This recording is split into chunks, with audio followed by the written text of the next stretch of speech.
The video clip today is about what to do when your partner is over-indulging their child and you and your partner are falling out about it.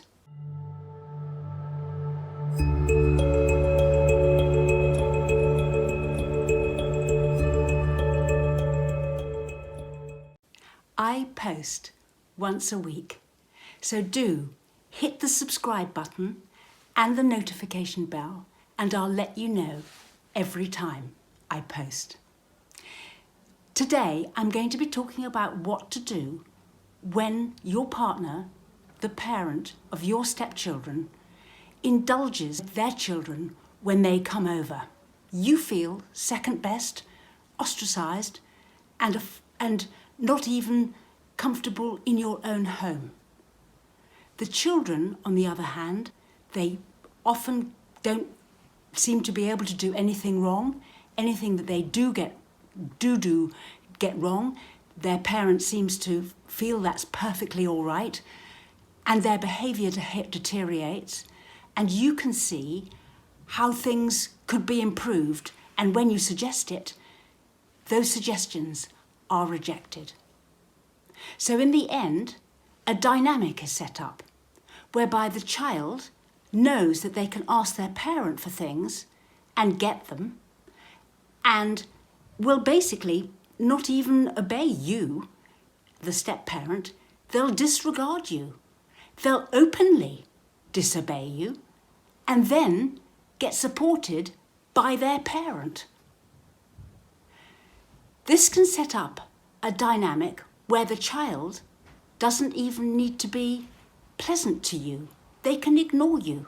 They can afford to, because your partner, their parent, wants to give them special treatment. They want their child to be made sure that they're made to feel welcome and that nothing ever goes wrong during a stay with you, and that the child's interests come first over yours when they're with you.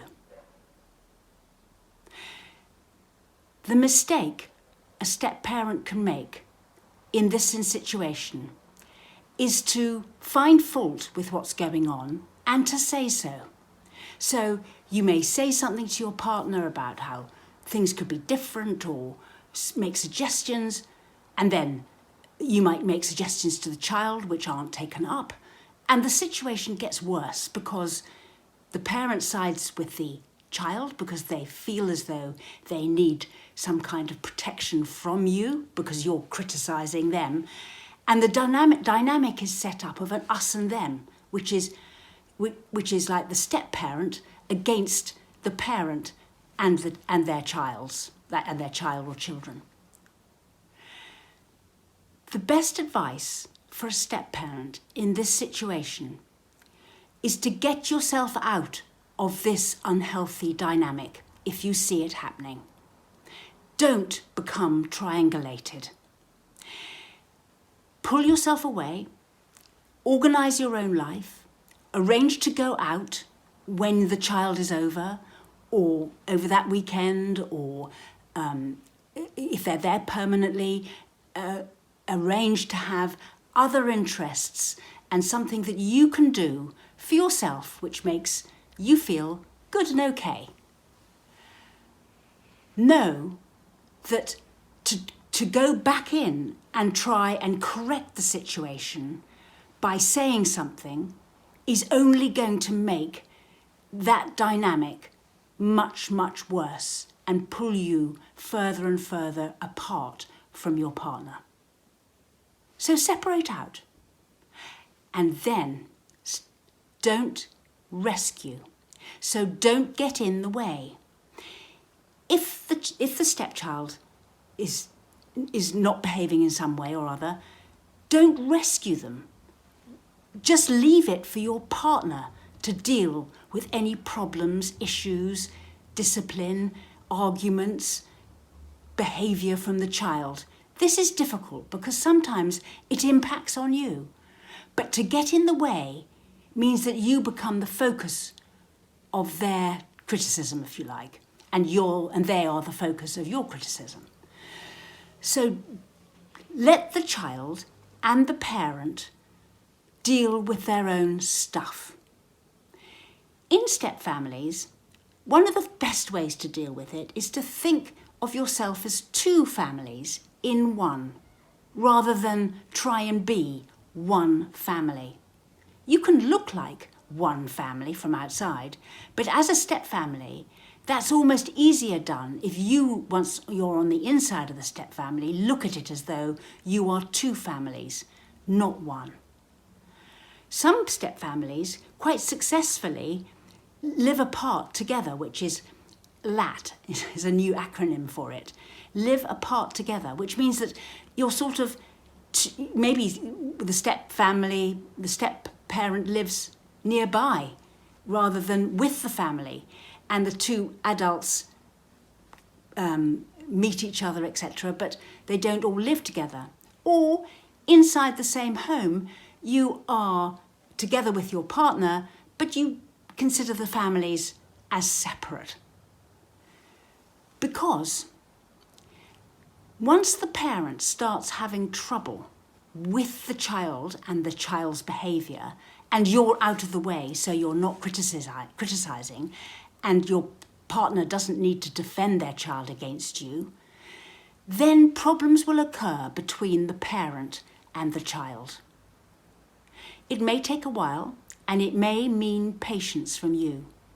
But this is the quickest way to solve this problem, much quicker than fighting your partner about what should be happening.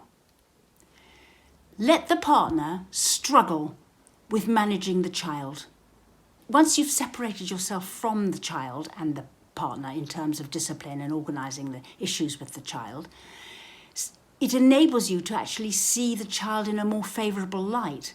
And sometimes you can find good things about the child to say, and say this to your partner. You know, I really liked it the way that your stepchild did this or said this or helped here or tidied away something. Any small compliment you can give will lessen the resistance your partner has to you over this issue of you criticising the child. If they feel as though you can see positives in the child, they will trust you more with what they really think.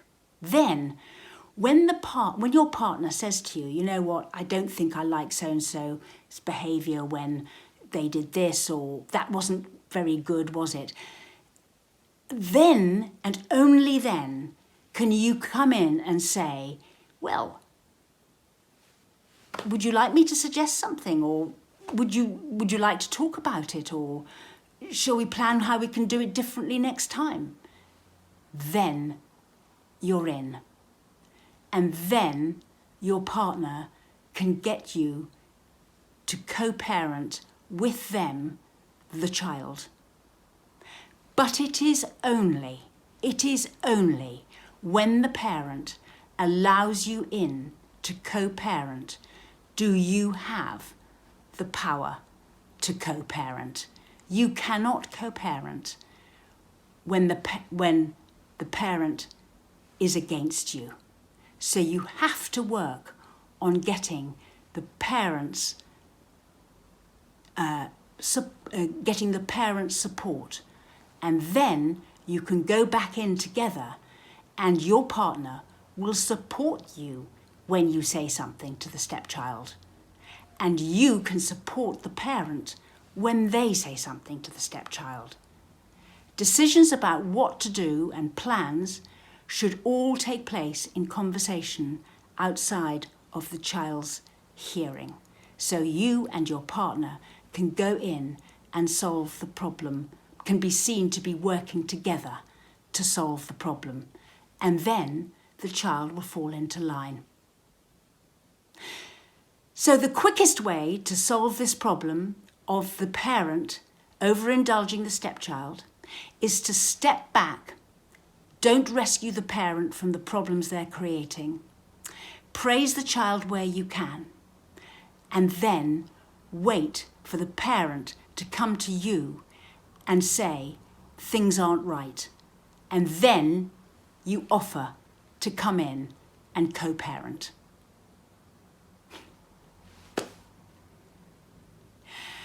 I offer sessions, workshops, an email response service, booklets, all online at bestepwise.co.uk. Details can be found in the description box for links to the website, Twitter, Instagram, etc.